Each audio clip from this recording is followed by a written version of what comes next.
लोकसभा चुनाव 2024 के लिए प्रथम चरण का मतदान 19 अप्रैल को शांतिपूर्वक संपन्न हो चुका है। तो वहीं बालाघाट सिवनी संसदीय क्षेत्र में मतदान का प्रतिशत 73.35% रहा है। वहीं यदि पिछले लोकसभा 2019 के मतदान प्रतिशत की बात करें तो संसदीय क्षेत्र में 77.66% मतदान रहा था। वहीं यदि पिछली लोकसभा चुनाव 2019 के मतदान प्रतिशत की बात करें तो संसदीय क्षेत्र में 77.66% मतदान रहा था। तो इस बार यह देखने को भी आया कि जो नक्सल प्रभावित विधानसभा क्षेत्र था उनमें मतदान का प्रतिशत बढ़ा है एवं जो शहरी क्षेत्र में विधानसभा थी उनमें मतदान का प्रतिशत कम हुआ है। आपको बता दें कि आम लोकसभा चुनाव 2024 के प्रथम चरण का चुनाव 19 अप्रैल को शांतिपूर्वक संसदीय क्षेत्र की 8 विधानसभाओं में पूर्ण हो चुका है, जहां मतदान करवाने गए मतदान दल भी मतदान समाप्त होने के बाद धीरे धीरे आना शुरू हो गए थे।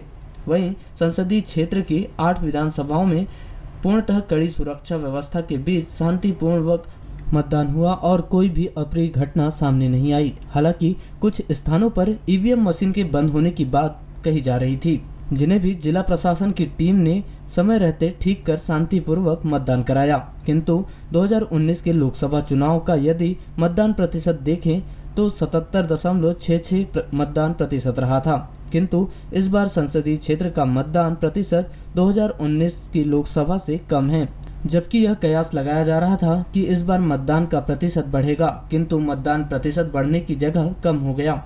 जबकि जिन नक्सली क्षेत्र की विधानसभाओं में कम समय और सुरक्षा के इंतजाम रखे गए थे उन 3 विधानसभाओं में मतदान का प्रतिशत बढ़ा है और जिन शहरी क्षेत्र में आने वाली 3 विधानसभाओं में मतदान का प्रतिशत कम रहा। जबकि यह कयास लगाए जा रहे थे कि बालाघाट सिवनी और कटंगी विधानसभा में मतदान का प्रतिशत बढ़ेगा और नक्सली क्षेत्र में आने वाली विधानसभा परसवाड़ा, लांजी और बैहर में मतदान का प्रतिशत कम हो सकता है, किंतु ऐसा नहीं हुआ और इसके विपरीत ही मतदान का प्रतिशत देखने को मिला।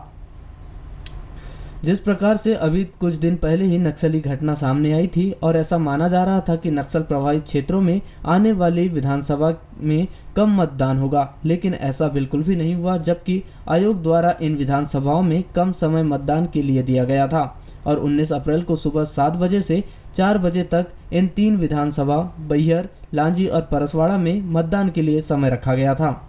और जब मतदान का प्रतिशत आया तो बैहर विधानसभा में 76.14%, लांजी विधानसभा में 72.19% और परसवाड़ा विधानसभा में 74.29% मतदान का प्रतिशत रहा।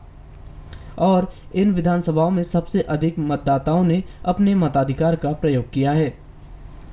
वहीं बात करें शहरी विधानसभाओं की तो यह अनुमान लगाया जा रहा था कि शहरी क्षेत्र अंतर्गत आने वाली विधानसभा बालाघाट, वारासिवनी और कटंगी विधानसभा में मतदान का प्रतिशत बढ़ेगा और यहां मतदान का समय 19 अप्रैल से सुबह 7 बजे से शाम 6 बजे तक रखा गया था। किंतु इन विधानसभाओं में मतदान का प्रतिशत नक्सल प्रभावित विधानसभाओं से कम रहा और बालाघाट विधानसभा में 72.02% मतदान, वारासिवनी विधानसभा में 72.07% मतदान और कटंगी विधानसभा में 73.36% मतदान रहा। आपको बता दें कि बरघाट, सिवनी विधानसभाओं में भी मतदान का प्रतिशत कम ही रहा है। यहां पर भी उतना मतदान प्रतिशत नहीं बढ़ा। इन विधानसभाओं में शाम 5 बजे तक आंकड़े के अनुसार बरघाट विधानसभा से 73% मतदान और सिवनी विधानसभा से सबसे कम 65.52% मतदान का प्रतिशत रहा, जो कि सबसे कम मतदान का प्रतिशत है। वहीं इसमें 6 बजे तक के आंकड़े आना बाकी है, तो यही कयास लगाए जा रहे हैं कि इसमें से 1 से 2% मतदान का प्रतिशत बढ़ेगा। वहीं यदि बालाघाट जिले की 6 विधानसभाओं का मतदान प्रतिशत देखा जाए तो 73.35% बालाघाट जिले की 6 विधानसभाओं का मतदान प्रतिशत है। वहीं इसमें सिवनी, बरघाट के 2 विधानसभाओं का मतदान प्रतिशत नहीं जोड़ा गया है। उस हिसाब से बालाघाट जिले का मतदान 73.35% रहा।